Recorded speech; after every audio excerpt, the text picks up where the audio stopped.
It's not just kids crossing the U.S. border illegally, but rather illegals with ties to one of the most violent gangs in the world.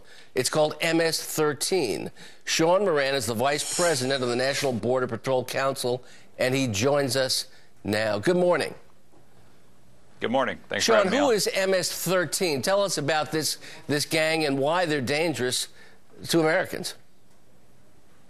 MS-13 is an ultraviolet gang throughout Central America, Mexico, and the U.S., and it's one of the biggest threats we face on our southern border. They do not hesitate to use extreme violence if necessary, and they are considered one of the top threats to Border Patrol agents.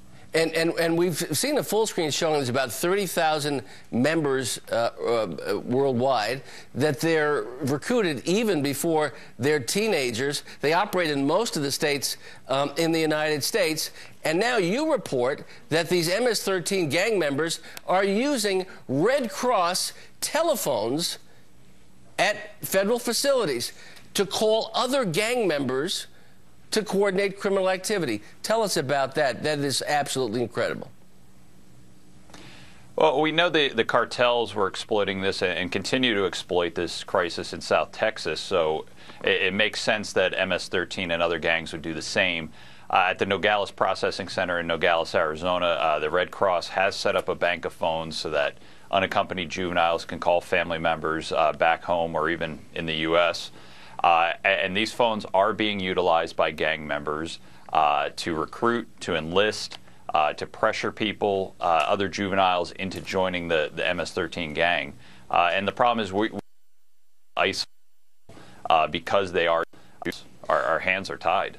Your hands are tied in what way, and what do you mean by isolation? What would isolation do in terms of stemming this type of gang activity involving MS-13 and perhaps other gangs? Well, we're being told that we have to look the other way. If we see gang tattoos, we're not allowed to treat them any differently than anybody else that's applying to be allowed to stay here or to apply for asylum. We've had agents reporting that some of these juveniles have reported that they have committed murders in their home country. We've caught people fashioning homemade weapons such as shanks at the processing center.